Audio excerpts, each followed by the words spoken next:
A very good evening to all of you and welcome to tonight's webinar presented by Meat and Livestock Australia and ParaBoss. My name is Liz Baiocchi and I work for the University of New England as a ParaBoss project officer. A big thanks first to Meat and Livestock Australia, as this webinar has been developed under MLA's New England WormBoss Producer Demonstration Site project. But this topic applies equally across all regions in Australia. It's on bulk worm testing in sheep and how this improves the accuracy of your testing and benefits your worm control program. I'd now like to introduce you to Deb Maxwell from the University of New England. Hi, Deb. Deb is the Executive Officer of ParaBoss. She's been at the forefront of the development of ParaBoss in conjunction with parasitologists, researchers and veterinarians, along with the Sheep CRC and AWI. Welcome, excuse me, welcome, Deb. We're all looking forward to hearing how bulk worm testing can benefit producers. Thanks very much, Liz. As Liz said, this webinar will outline how bulk worm tests can give you a better indication of what the actual worm burden in your mob is. If you're not yet convinced about doing worm egg counts, or you need to know more about them generally, I recommend you view our other webinar, which is Worm Testing, What's Stopping You. But in this webinar, I'll present the benefits of worm testing a larger group of sheep using a bulk sample versus a smaller number of individual sheep. And I'll describe how you go about it, including sample collecting, mixing techniques, and putting them together for the lab or your own worm egg counts. Now, before we start, I'd like you to complete a poll question. Liz, could you put up the first question, please? I'd like to see how many of the farmers attending this webinar have actually been doing some worm testing during the last 12 months. So I'll give you about 10 seconds to answer this. This is totally anonymous. It's not recorded against your participant name or anything. And I'd just like the farmers to do this poll. So you'll see on your screens a poll section. It might be down to the right somewhere. And if you wouldn't mind just pressing the response that best fits your current practice. I'll just give you a few seconds to do that.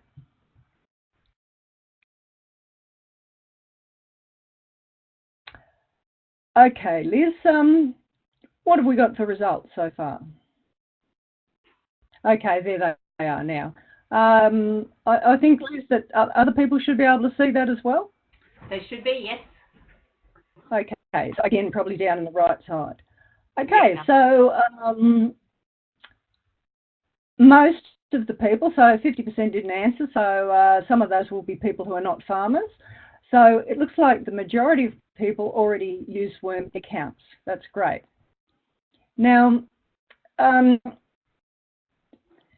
I'll just go through with you a quick reminder of the benefits of doing worm egg counts before we proceed. So worm egg counts give the number of worm eggs in a sample of sheep dung, and this gives us a good idea of the size of the worm burden in the animal. They're practical and pretty accurate tool really to check the overall worm status of a mob to decide if drenching is necessary, and they will identify an emerging worm problem long before any visual signs appear. Of course, if you do wait until signs appear, significant production loss can already be occurring. Now, this webinar assumes you're already doing or considering worm egg counts, and it describes the benefits of bulk worm egg counts and how to collect and prepare the samples. So for more details on the benefits of WEC, refer to our other webinar, Worm Tests, What's Stopping You? And you can find that on our website at www.paraboss.com.au, and that's under News and then under Webinars. Now, the next thing I'd like to ask the attendees, Liz, if we can put up the next question, please, is if you answer yes, if you are one of the people that have been doing worm tests in the last 12 months, do you use individual worm egg count tests or bulk tests? And you can answer yes, no, or it depends. And again, I'll give you about 10 seconds to put your answer in. So if you'd just like to do that. Again, just for the farmers that are on here, and if you said yes, that you are doing worm egg counts. All right, Liz, let's see if we can get this one to appear. So this just helps to see what sort of use we've got already of using the bulk sampling method. Okay, righto. So 19% said yes, 5% said no, 14% said it depends, and then we had a pile of people with no answers. So looks like there's a reasonable amount actually using the bulk tests at the moment. Maybe they need to know a little bit more about them. Anyway, let's go on about those. So many labs have a standard service. That's 10 counts per mob typically, and each of those samples come from an individual sheep. Now, 10 is certainly a lot better than not testing at all, but it doesn't give you a great representation of what the actual worm burden of your mob is, especially in areas where there's Barbers poleworm or if you've got large mobs. But with bulk testing, the samples come from a larger number of sheep, and generally that's going to be 20 to 40 animals. And this gives you a better estimate of the true mob average worm egg count, although it won't show the variation in worm egg count among the animals. Now, onto the detail of the bulk tests. Now, the bulk worm tests are just for monitoring the worm burden of a mob. They're not for drench tests or genetic tests. You should collect your samples from enough animals to more accurately reflect the true mob average worm burden, and this leads to more accurate drenching decisions. For example, if you've got a mob of, say, 200 sheep and you only collect 10 individual samples, you're only sampling 5% of the mob. And of course, that's going to be less, a smaller percentage, if you've got more sheep, maybe 1,000 sheep in a mob. Whereas if you use a bulk testing method and you collect 40 random samples, this is going to be 20% of the mob, and that's a much better representation of the actual average. Remember, however, if you're wet testing to determine breeding values or conducting a drench test, then you must still take individual samples. Now, you might be concerned that bulk tests won't show you the variation in worm egg count among animals in a mob. Now, the figures on the right are from over here. Figures on the right there are from one of my mobs where all 157 ram weaners had an egg count done for calculation of their wet breeding values. And I've just used this as my example data.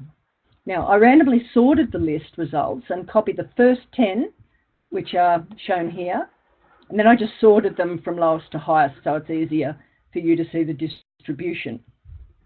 Now, I did that again a few times until I had a group of 10 that had some significantly higher counts in them, as you can see here.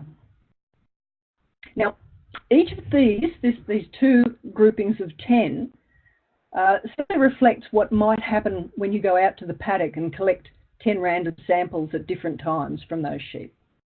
The first set averaged about 1,700 eggs per gram, and the second set averages about 2,100.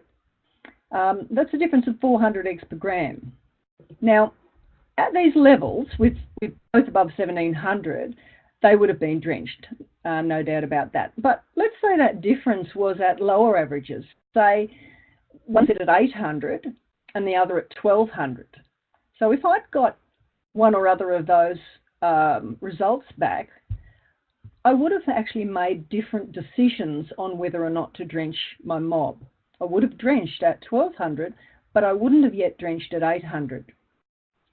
Now, if, however, 20 to 40 animals were included randomly to get a bulk egg count, there'd be much lower differences between any random groups, and the result would be far more representative of the mob, and I'd be more confident of making the correct drenching decision. Now, that variation always exists, and the recommended WormBoss egg count drenching thresholds take that into account, because we know that there will always be some of those individuals with high counts. Now, what about those high counts? I'd like the farmers again here to try out our poll and answer this question. So any of the farmers can do this. If you have less than 2% of your sheep, that's only 2 in 100, showing signs of worms, would you drench your whole mob? So give me a yes or a no, or it depends. So I'll again let you have another 5 to 10 seconds on that. So we want to know, is a small number of sheep going to drive your drenching decision?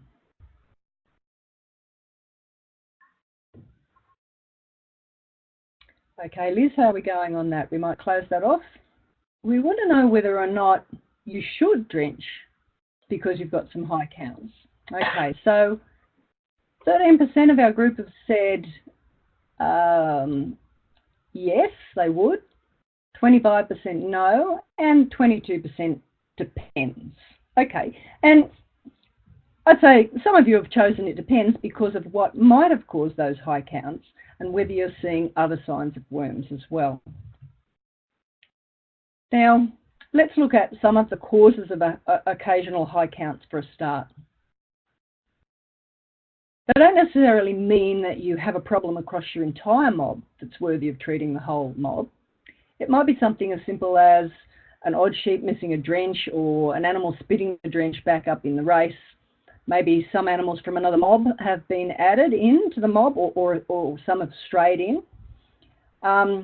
It could also be that some animals in the mob are more susceptible or they're resistant to worms. That susceptibility is affected by differences between age, breed, or the resistance of the different size and dams of the animals that are in the mob. Now, those of you who said you would drench, this mightn't be the best option. It could be an unnecessary cost and effort, and each extra drench can potentially increase drench resistance in your flock. If the animals in your mob are generally similar, then we suggest that you ignore the odd high counts and just use the averages, because these high counts have been taken into account with the drenching recommendations that you're going to find on WormBoss, which are based on those averages. But what I say is the most important thing to realise is that if you don't see any unusually high numbers in the 10 counts, it doesn't mean those high counts are not there in the other sheep in the mob. Just think about this again. If you feel it's important to see the variation in the 10 samples, you're being falsely reassured when there's not much variation, because those high counts will be there, but with only a few percent of the mob sampled, those higher ones will have been missed. Okay, so those odd high counts are always there, and the WormBoss drenching thresholds take them into account. Interestingly, this same question always comes out at the workshops. When Lewis Kahn and I did workshops up in this region, those questions came and Lewis spoke of his research on 6 New England properties over 3 years that showed that the 3 properties that followed the WormBoss program and only used bulk counts had far fewer deaths from worms than the properties doing a typical worm control program. Okay, now let's see what your options are about bulk testing. Now, option 1 is to get the lab to do everything for you. That is, you send them the 20 to 40 individual samples, and they'll subsample them and mix them and count them for you. But sending that number of individual samples is quite difficult and it's unnecessary. Now, option 2 is to put the samples from one mob into one bag or container as you collect them, remembering to collect about the same amount of sample from each pile of dung, and then you send that bulk sample to the lab for both mixing and testing. Now, Remember, you must never mix samples from more than one mob into the same bag or container. Even if they're similar classes, such as two ewe mobs with the same drenching history. Also, if you've got ewes with lambs at foot, never mix those lamb and ewe samples together. You need to treat them as two mobs. So call your lab in advance and ensure they're happy with your procedure and the containers or bags that you plan to use.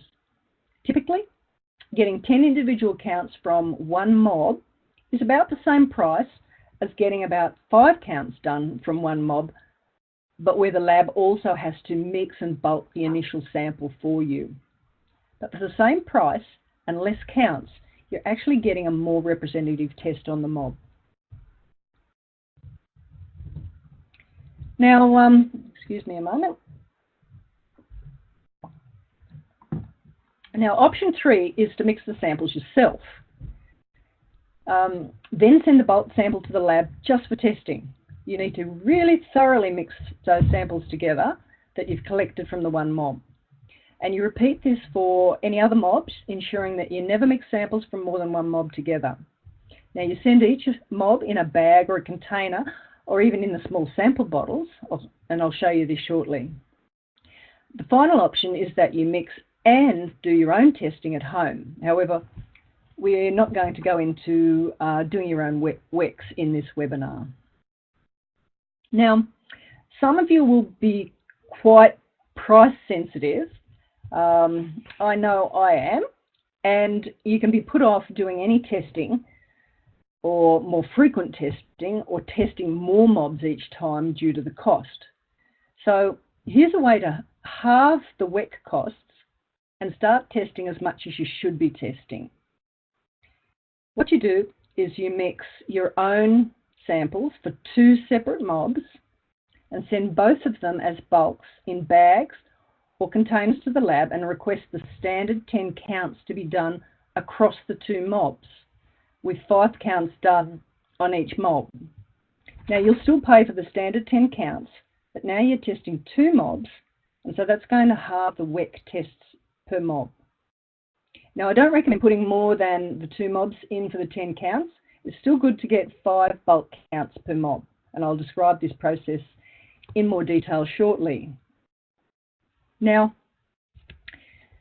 anyone from the labs out there or who do tests for people, I don't think you should be concerned about that suggestion that's just been made, that it's going to reduce the amount of testing or business you get. In fact, it's far more likely to get people who aren't doing tests or are not doing enough tests to do more tests.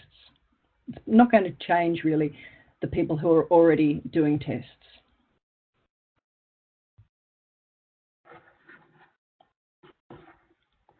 Now, excuse me, our WebEx system, let me just double check that. Now, our WebEx system has some trouble streaming videos. So I've got a series of photos that demonstrate how you go about collecting your sample, and it shows you just how easy it is to collect a bulk worm sample from a mob of sheep.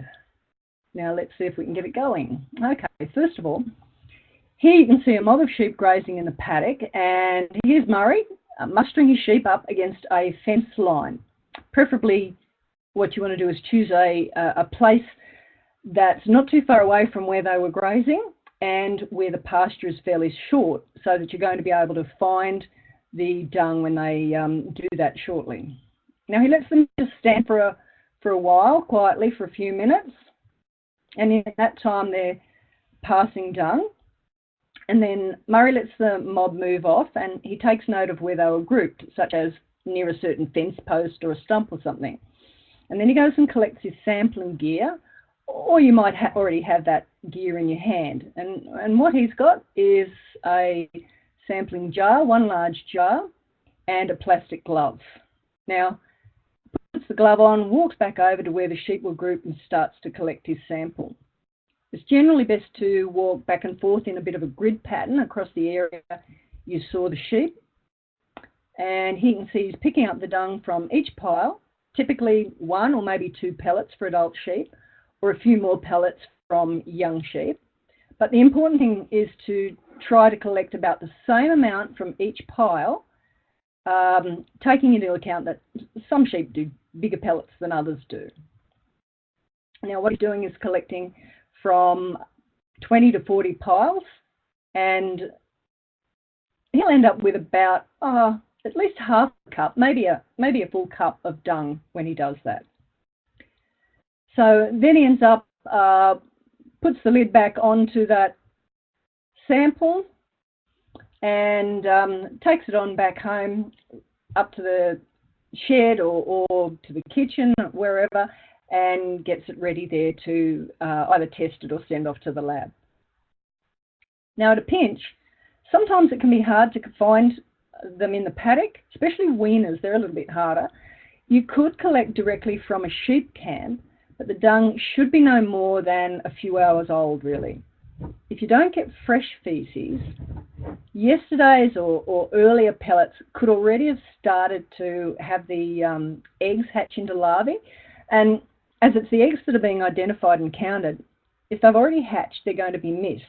And so that's going to result in a lower egg count than the sheep actually have. So here's a bit of a summary of the collection process again. Use one pre-labelled container or bag per mob. Group your mob together for a few minutes. Collect the same amount from each pile. You want at least half a cup from the mob. That's 1 or 2 large adult pellets or about 3 or 4 lamb pellets. And just put them into your container all together. Now, if the dung consistency is sloppy, then you can use a spoon or a stick to pick that up. You want to collect from 20 to 40 dung piles. That's 40 if you're in a Barbers poleworm region or if your mob is over 400.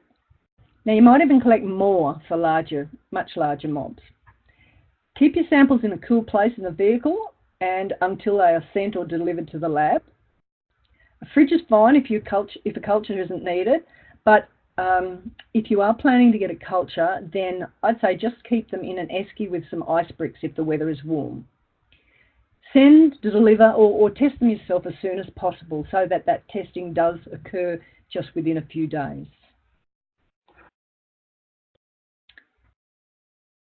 Now, what's not a bulk sample?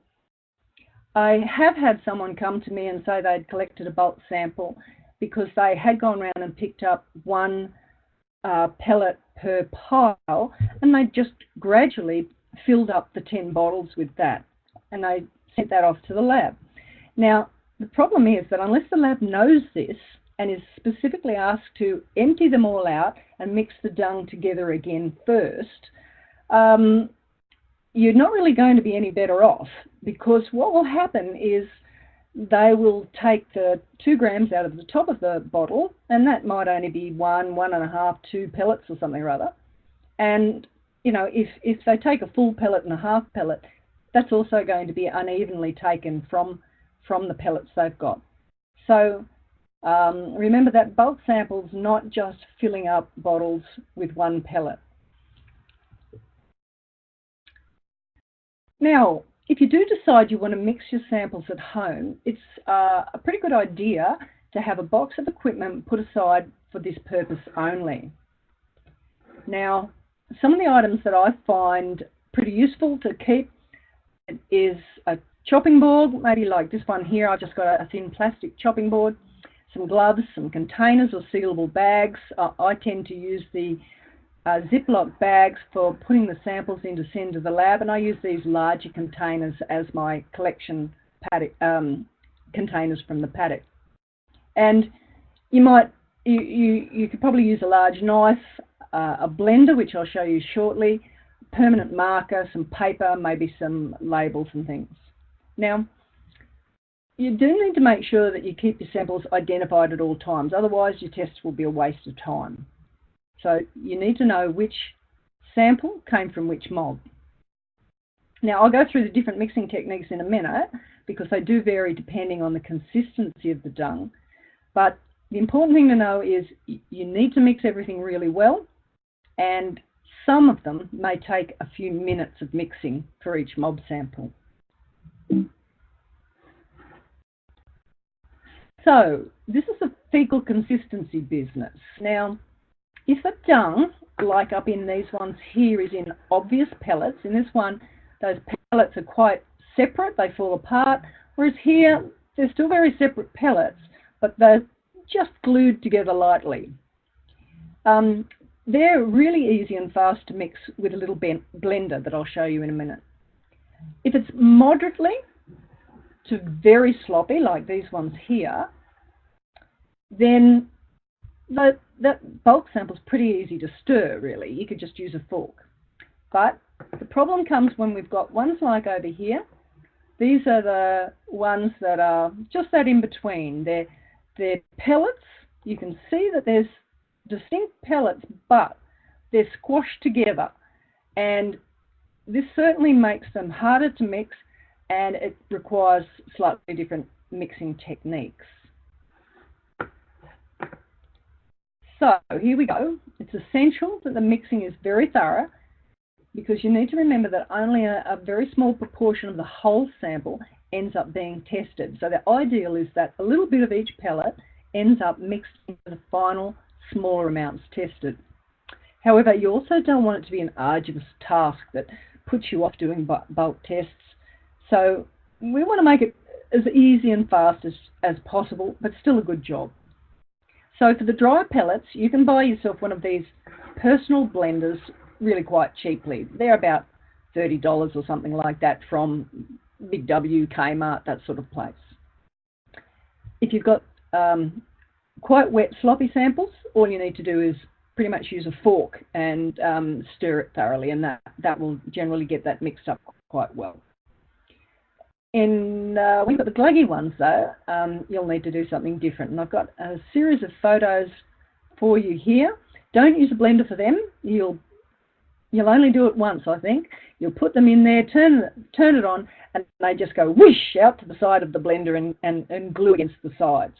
So it's no fun then having to scrape them out. So let's show you these pickies now. Here's my first one. I've got a drier sample here, and it's going to be suitable to mix in the personal blender. So I pour all the sample into the little container and put the lid onto that securely and pop it onto the blender, and it likely only takes 5, maybe even 10 seconds, usually not that much. You give it a bit of a bruise and off it goes, and it's all nicely mixed up. What you just need to do is check that it hasn't glued to the sides. If it has, you may need to pull it out and mix it manually. Now, you can pour your sample out, and it should be really finely mixed and often pulverized, and that's quite good. So you can give the sample another broad mix, just to make sure it's all nice, thoroughly mixed together. And then you can put that into your containers or your bag that's ready to be sent to the lab. Ensure the lid of the bag is properly secured, and then make sure it's labelled and it's ready to go. Now, the next sample I've got here is a gluggy sample. This one's going to take a little bit of different mixing.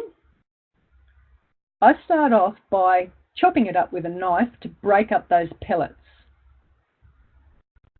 And then, well, it's a bit like finely dicing herbs, really. Chop, chop, chop repeatedly. And you keep pushing the sample back together and dice some more until it's reasonably broken up. And then you can start to mix it with 2 gloved hands. I sort of like to squash it and squeeze it and roll it and fold it. It's a bit like making pastry or bread.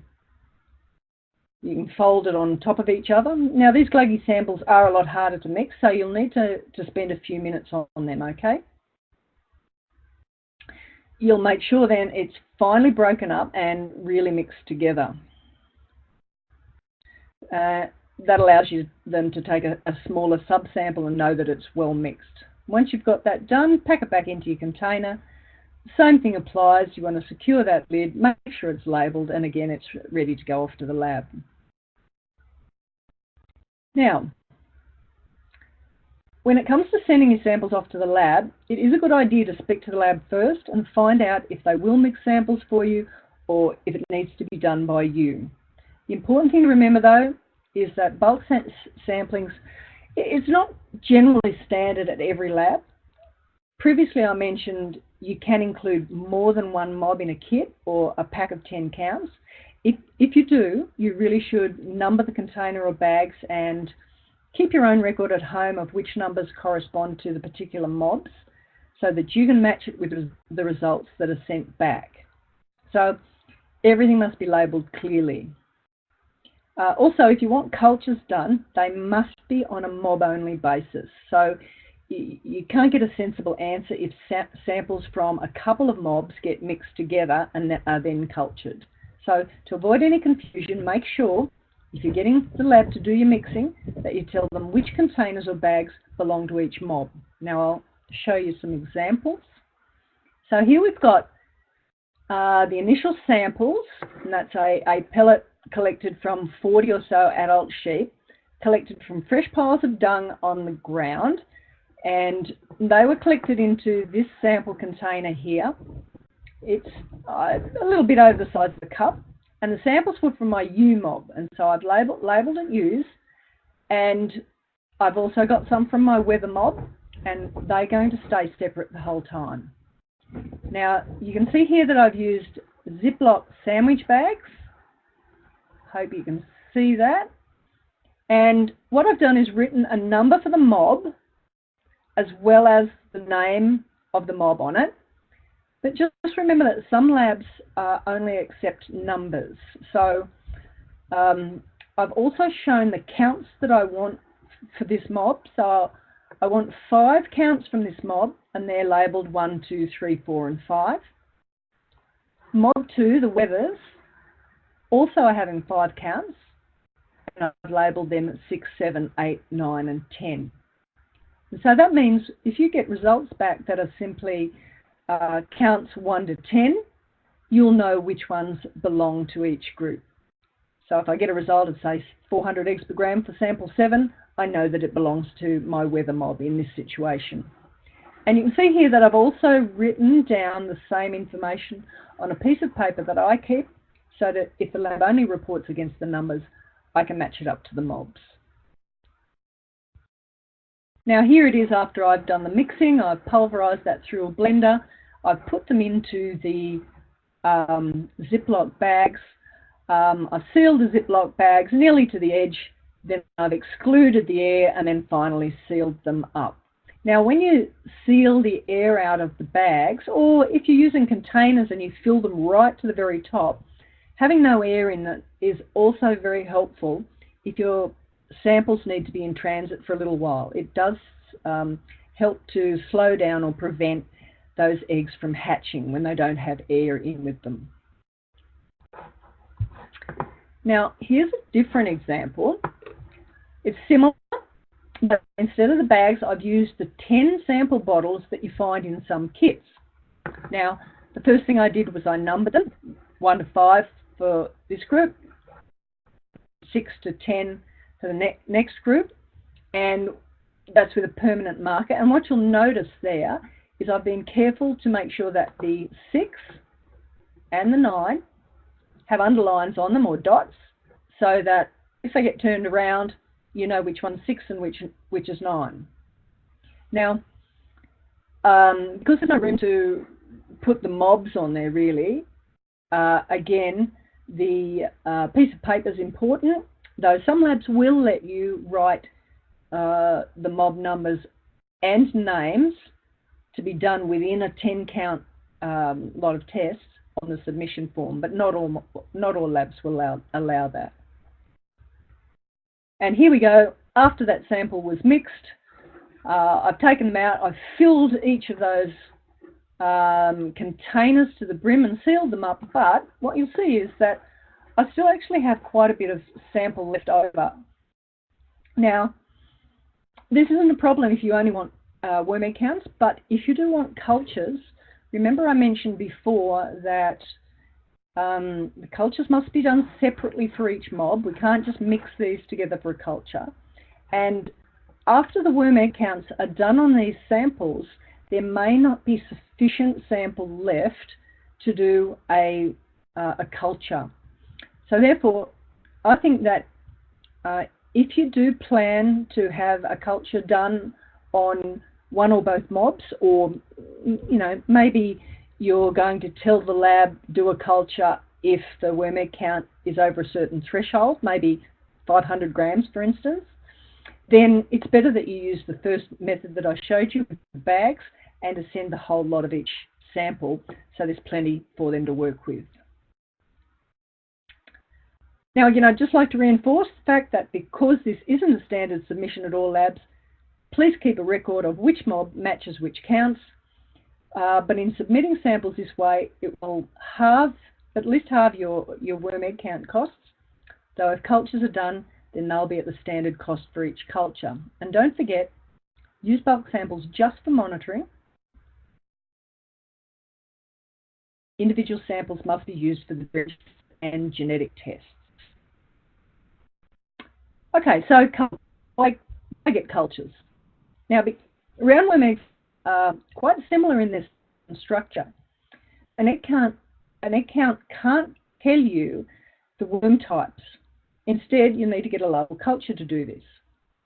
In some regions, it's actually quite important to know the proportion of scaleworms versus poleworm. And that can vary considerably across mobs on a farm and across seasons. Now, you'll then be able to make a more informed decision about when to drench, because for a start, scaleworms should be drenched at a much lower level than Barbers poleworm. And that culture can also help you choose which drench you might end up using, because worm types can vary quite a lot in their resistance to a specific drench. For example, black scaleworms have little resistance to the likes of abamectin and moxidectin, but there is certainly resistance to those drenches in brown stomach worms to some degree, while Barbers poleworms can have already clocked up quite a bit of resistance to these drenches. But also please remember, the level of resistance can vary considerably from the farm next door to you to your farm. So really a drench resistance test on your property, it's one of the most valuable exercises you can do to manage worms. So we'll also have a webinar coming up on drench resistance testing. Now, the culturing process, just a quick little bit about that. It involves mixing together any feces left over from the worm egg count has been done. And remember, you can't mix different mobs together, because it is entirely possible, even if they're similar in age or weight, for instance, that they can have different worm burdens with a different mix of species.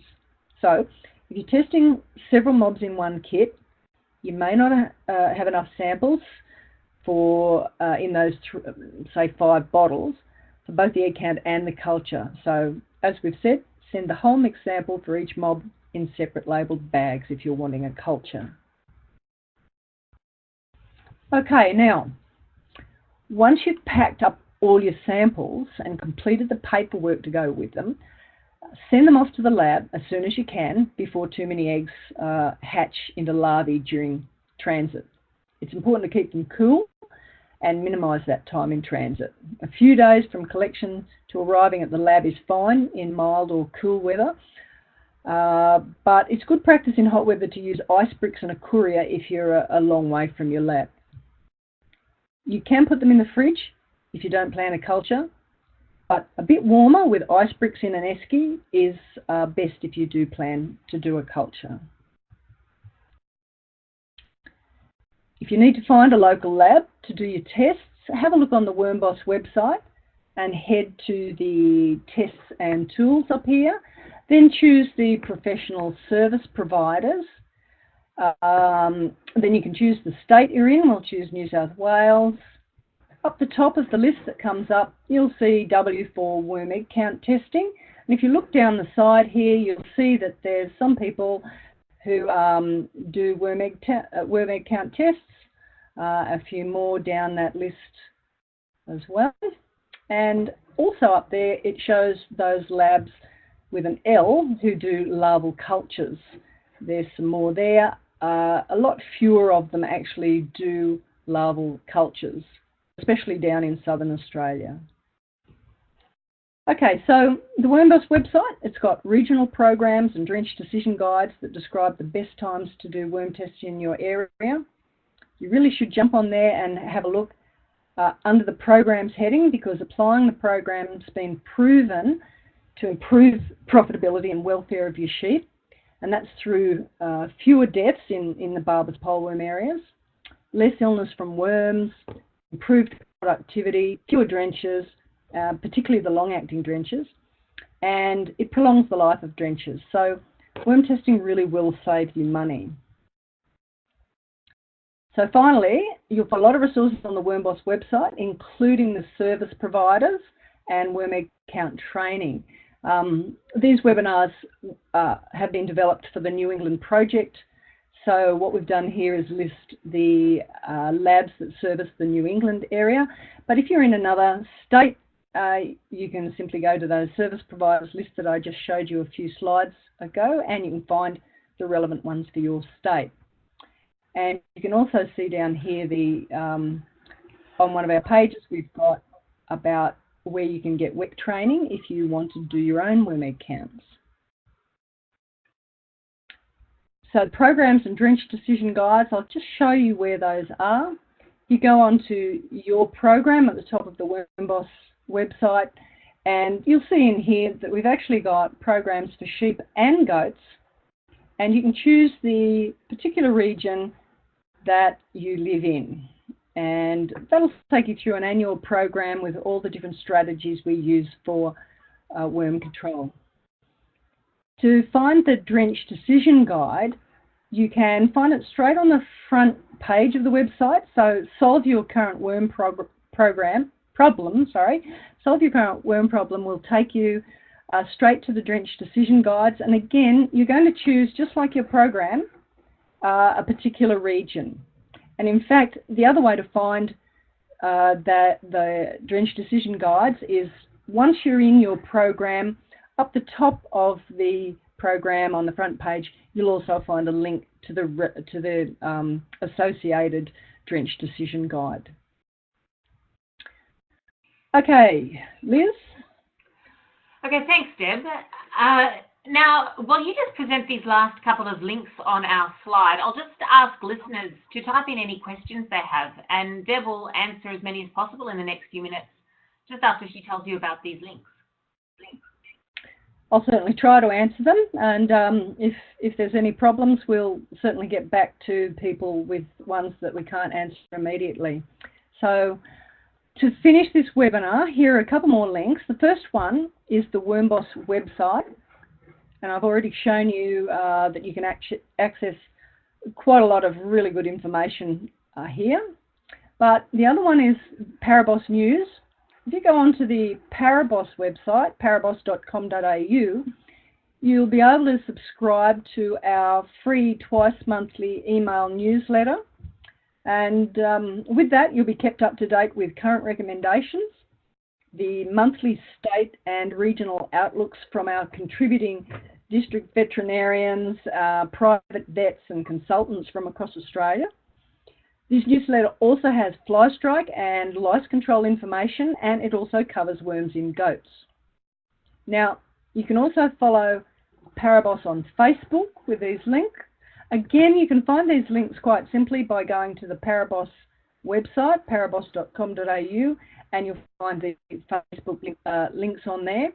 And we put some weekly posts on there about sheep parasites as well as goat parasites on there. So, Liz, thanks very much. Do we have any questions? Yes, thanks very much, Deb. There are a few questions that have come in. The first one's from Kayleen, and she was wondering what level would you drench at in relation to worm egg count results? Okay, no easy to answer. Well, it's not a difficult answer, but there's no one answer. It really depends on your region. For a start, the levels that we drench scour worms at is quite different from Barbers poleworm. Barbers poleworms are prolific egg layers, so sort of the same amount of worms will put out a lot higher egg count than compared to scaleworms. The other thing is two very key factors affect when you might choose to drench, and that's the condition of your sheep and the condition of the pasture that they're on, because both of those things are going to affect the sheep's natural immunity. So we have all that data, and again, if you go onto the drench decision guides, you're going to be able to find the drenching recommendations for any region that you happen to be in. And those recommendations, they take you through a series of questions that involve what you've been doing when you last drenched, what you're seeing, whether you've got test results, all that sort of thing, and they'll give you a tailored answer for your situation. Okay, thanks, Deb. I've got a nice follow-on from that question from Fiona. She was wondering why you drench scaleworms at a lower level than you drench Barbers poleworm. Yeah, so as I mentioned before, the Barbers poleworms are prolific egg layers, and so one Barbers poleworm is going to lay a lot of eggs in the same time that a scaleworm only lays much fewer. And so a smaller egg count for scaleworms is telling you that there's probably just as much worms in there as a higher count for Barbers poleworms. Okay? Okay, thanks, Deb. I have a question from Heather. She was wondering what the average size of a mob is when you're collecting bulk samples. Oh, well, that's a hard one. I actually can't tell you what the average size of a mob is. They vary considerably. In the project that we've run for this WormBoss producer demonstration site, I'll just mention that we had two properties that were cooperative properties. Both of them had in the order of 20,000 sheep. One of them ran their sheep in mobs of thousands, and another ran them in mobs of hundreds. So there's no answer to that I know of about the average mob size. Sorry about that. No, that's okay. Deb, maybe you can elaborate a little bit again on the number of samples you collect from with a mob size of, say, 200 sheep. Okay, so there's the two things that we factor in when deciding how many sheep to collect from, and that's the mob size and whether in Barbers poleworm area. I can't really tell you the statistics behind that, but because Barbers pole have higher egg counts typically that you need to drench at, for some reason we need to collect more from them. And it might be that there's more variability in the mob. So if you're in a Barbers poleworm area, then you want to collect at least 40 samples, from at least 40 separate plants. If you're only in, say, a scaleworm area, then you're going to look at the size of the mob. So if you've got up to, say, 400 sheep in the mob, you can get away with doing about 20 samples. Once you're sort of over 400, then you want to get 40 samples. The other thing is that I just go out there and collect as many as I can. And sometimes I'm collecting 60 from a mob of about 300 ewes. So I actually find it much easier, and I do actually have bad knees, but I have a good back. I find it much easier to go out with one container and just do my little grid pattern and pick up one from each pile and put into one jar than to fiddle around with 10 separate bottles in a little bag and all that sort of stuff. So I just keep going and get at least 20 in a scaleworm area, 40 in a Barbers poleworm area, or if you've got over 400 sheep in your mob, get 40 as well. Thanks. Okay, thanks, Deb. Now I have a question from Alice. Her question is, with the bulk test, once you get the individual egg counts back, do you then calculate the average to determine the average WEC for the mob?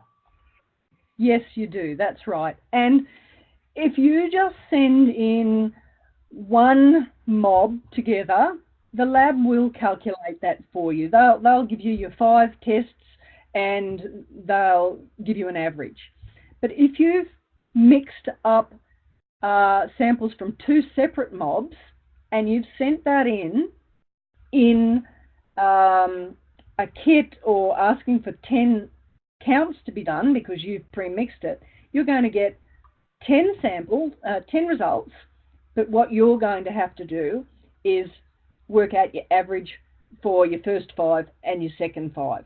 Now, some labs will do that for you. Some labs, if you tell them which mobs are which, they'll do that for you, but other labs won't, and so you will have to do that calculation yourself. So that's right. You want to see the average from all the counts done for that one mob. Great. Okay, thanks, Tim. I have a question from Anna. She's a vet and she has many hobby farmers who may have 2 or 3 sheep in one paddock, 5 or 6 goats in another paddock, 3 or 4 groups, and she's wondering what the best way to test these are. Okay. That's it's very difficult to do bulk tests on these sheep because they're often, or on goats in these little groups. The reason being is that any mob test is typically about a mob that is similar. As soon as you've got these odds and sods, which the hobby farmers often have, then putting together samples from an old wether and 3 middle-aged ewes and a couple of lambs and calling them one mob just doesn't work because inherently their resistance to worms is quite different.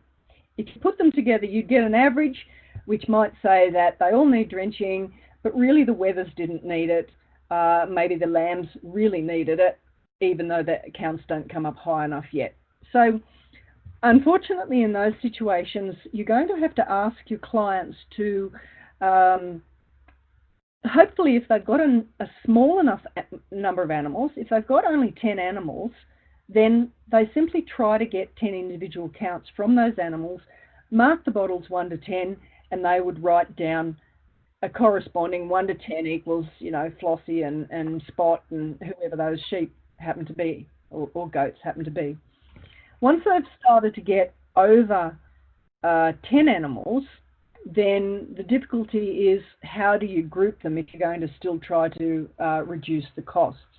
And let's say they've got 30 or 40 animals, rather than doing all 30 or 40, what they would need to do is to go about it and sensibly group animals. Unfortunately, it just might not work on some properties, but if animals that are being run together and have had similar treatment together are similar animals, then you could bulk those ones together. You couldn't really bulk together the couple of wethers that are in this paddock with the couple of wethers that are in another paddock and the couple of wethers further up, because the paddock differences are going to make it not real to mix those results together. They could have quite different worm burdens because of paddock differences. So unfortunately, they're going to have to figure out which ones sensibly go together and bulk them, or else count them all. But the other thing I would say is a great little thing that the vets can use with those sorts of clients, or anyone else who's just got a small number of sheep or goats, is that we have a program and a drench decision guide. It's, again, you go up into your program, and I'll just see if I can make these go back here. There it is, right down the bottom. It's actually in the goats, but look, it applies equally well to sheep. We have a program called Australian Smallholders, and it's really designed for these people that have got 30 or something, and it's just not really practical to do individual counts on all of them, and this same example where the mob ones sort of really just don't make sense. So if you go into the Australian smallholders, we've got a more visual approach that they can do with animals, and it allows them to use condition score, scouring, if that's present, and in Barbers poleworm areas, they can look at eye colour using the FAMACHA system. And it's for those people that have got a small enough number of animals that they can individually look at them. And the idea is that they make an assessment on an individual, and then they drench on an individual basis. They don't drench the whole mob, they just drench individuals. And that then also really helps with managing the development of drench resistance, because you don't end up drenching all of the animals at once. So refer to that Australian smallholders program and drench decision guide for those sorts of people. Thanks, Liz. Okay, thanks, Deb. Anna actually got back to you in that, and she said she actually currently does do the FAMACHA test on them, and then she tests the ones that need it, so that's great. Yep, that's a good idea. I have a question from Mark. He said, are Barbers poleworms becoming more tolerant to the cold and winter in southeast New South Wales, and will this replicate to the New England? Okay, can you just say that one for me again? Are Barbers poleworms becoming more tolerant to the cold and the winter in southeast New South Wales, and will this replicate in New England? Okay, interesting one. Leo Legendre from Ciro in Armidale in the past was having a look into that. I don't know whether we got any answers, but there was thought that they were starting to still be able to reproduce maybe at a touch lower temperatures than they had in the past. So it is quite possible that that is happening. I don't know whether that's transferable. I imagine that if you moved worms in stock from one region to another, you certainly could move populations of worms that are more tolerant to a situation. So potentially, yes, that could move. Was that the whole question? Yes, that's the whole question. Thanks, Deb. Right. I had another question from Philip. He wants to know if purchasing equipment for home testing is expensive, and are we planning any webinars on home testing? No. Okay, so is it expensive? Not really. If you're able to have a good look about and get some microscopes. In years gone past, when I was with DPI Queensland, I believe before I was there, they told me that they probably trained 300 people in Queensland to do worm egg counts, and that involved them coming along, and they bought the kit which had a little microscope and so forth in them. Now, I'd struggle to believe that hardly anyone continues to do their own testing. I reckon that you're lucky if 5% of people who get trained continue to do their own testing. So I reckon there's heaps of microscopes out there. It's just a matter of finding them. It doesn't need to be a fancy microscope. If any of you remember the old monocular microscopes that you might have used in the high school lab, they're more than sufficient to do the job at home. It just needs a 4 by and 100 by objective lens on them. What you do need is a special slide though, and that's almost as expensive as the microscope. They're close to $150. You cannot do it with ordinary slides. It must be one of these special slides. And if I can go back to wherever I was before showing, I don't think I can. It was on the page about the WEC training. Above that, if you go into the, it's in our test and tools, under tests, and it's under worm egg counts, you'll actually find what you need for doing it yourself on there. It details information about the microscope, maybe that could cost you a couple of $100. The slide, which is going to be about $150, and then all you need some things that you pick up down at the $2 shop, various containers and bits and pieces. So it's not too expensive, but think about it hard before you do it, because my experience is that very few people who end up doing getting trained actually keep doing it. I just find it much easier to send it to a lab. Thanks, Liz. Okay, thanks, Deb. We've just got... Oh, actually, I just had a note on that from Pauline. She said that she's got a slide called a Whitlock Universal Slide. That's correct. That's right. I've just got one final question, Deb. It's from Andrew, and he wants to know how much difference is there between the most wormy and the least wormy sheep in a typical mob in terms of egg counts, and what does that mean in terms of drenching? Okay. For instance, when I have all of my sheep tested, because I run a stud as well, and I get worm egg count breeding values done on them, every single one of my young sheep gets tested all at the same time. And I need to get them up to a reasonably high count when I do that. You can't have a lot of zero counts in the test. So you have to wait till they've got up, you know, at least sort of 800, 1,000 eggs per gram. So typically I might have at around about 1,000 eggs per gram average. I'll still have sheep that are 0, and I'll have ones in that are a couple of thousand eggs per gram at that point in time. So that's Barber's poleworm. You're not going to have that same range if you're in a scourworm area. So you've got to realise that it depends on when you test them and what the average is, but there can be that fairly large variation. What to do about it? As I said, don't worry about it. Test your mob, get your average counts, and work on your averages. Don't worry about the individuals in there. Okay?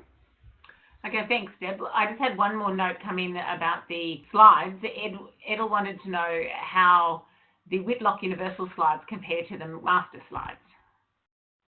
Oh, I can't answer that one.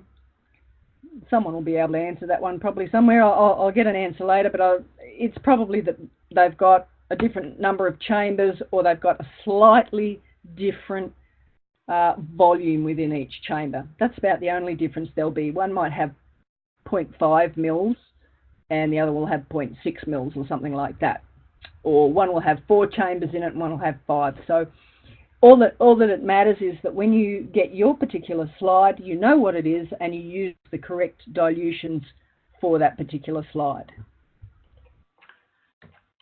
Okay, well, great, Deb.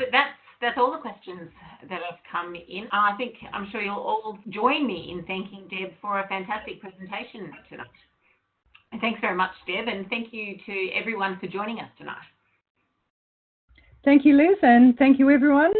And I look forward to you joining me on one of our future webinars. Keep an eye out for those. Good night.